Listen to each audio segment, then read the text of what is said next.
All right, what's the one big thing Georgia's got to do this spring? We're not that far from spring football at Georgia, about a month away, something like that. And you're going to have G Day soon thereafter. You only get 15 practices, y'all. That's not a lot of practices. And then, of course, from that point forward, guys can go work out on their own, throw on air, stuff like that. Well, it's not always throwing on air. It's Skelly, 7-on-7, stuff like that. You're returning a team that went 13, 12 and 13 and 1. 13 and 1. Narrowly lost out on a chance to play in the playoff. Was one play away from playing in the playoff again to defend their championship or go get a third in a row. You're talking about an offensive line that is basically back except the center. You've got a defense that has played pretty well these last few seasons, but it will be a different defense this fall. And you're returning arguably the best quarterback in college football. You've added ETN from Florida at running back. You've added some other guys at running back. But I think the biggest spot that this program's got to work on in the spring is integrating these new receivers. Now, Benjamin Jurecek, and I hope I'll get that pronunciation correct here soon. I think it's either Jurecek or Jurecek. He's not going to be there in the spring unless something is going on that I'm unaware of. So that's that. But you've got three receivers in Jackson, Young, and Humphreys. So you come in and got a kind of in theory, a speed guy from SC. You've got a big guy from Miami in Young, and then you've got hopefully a playmaker in Humphreys that can do what he did against Georgia, against everybody else when he was playing for Vanderbilt. And we're just going to have to see. But, those guys are going to be integrated in with a receiving core that's coming back with four guys who have made significant plays at Georgia. Two of them were transfers, which is Ra Thomas and Dominic Lovett. So those two guys both came in a season ago from State and Mizzou. I think Carson knows how to deal with them. Obviously, Arian Smith, the play against Ohio State, that was a huge moment in Georgia football history. That swung the momentum of the Peach Bowl towards Georgia for good. And then Dylan Bell, who probably, to me, will be Georgia's best weapon at receiver. He comes back as well. So it's a matter of, you've got 7 guys who have played legitimate college football at receiver. Some of the younger guys transferred out, but you still have Williams, Evans, and you're going to have Carr, Tuggle, and White. Now I might be wrong about some of these are a little older on my board. But you're going to have another, say, 5 guys at receiver who are, younger players that are coming in. And I think that's the big thing for, Georgia right now in the spring,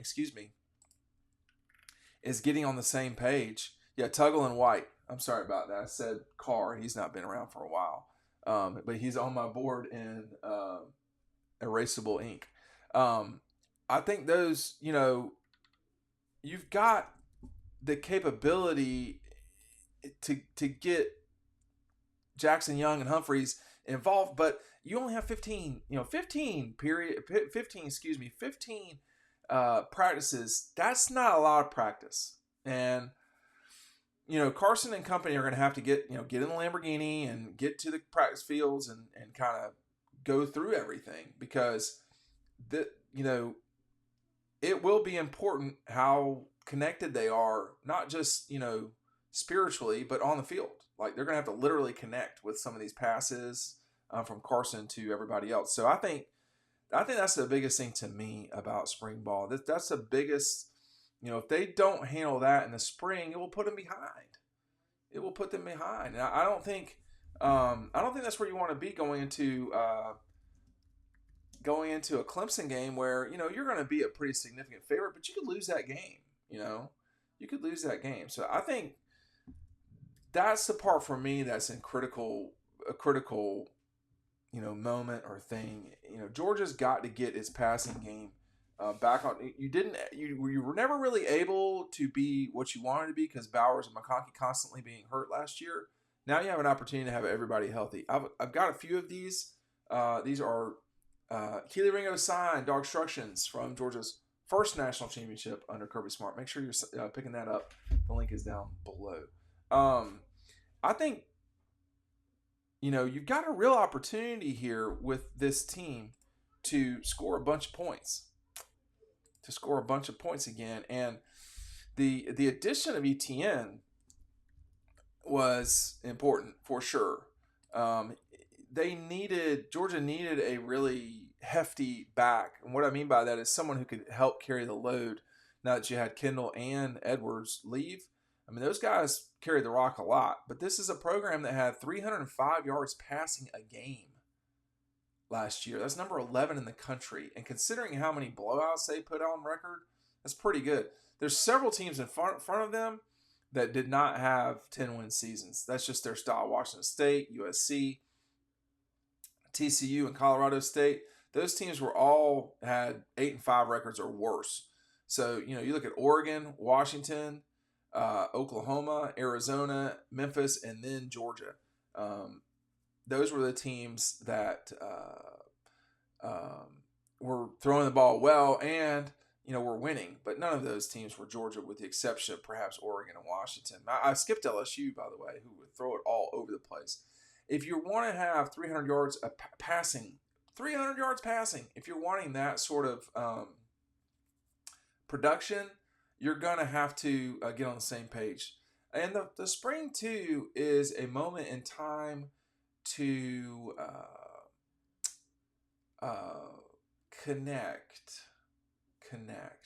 And I think that that's going to be important every spring from here on out, because these programs are changing. I mean, there's as many guys that came in and out of the program this year as was the case going into 2023. So this is just going to be a transient thing from here on out in sports, in college sports.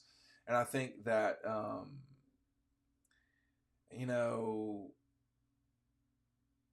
that's going to be a real challenge for Kirby and, Kalen DeBoer and Shane Beamer, and not Dabo, because he's not choosing to do that. But, you're bringing in typically 25-ish guys.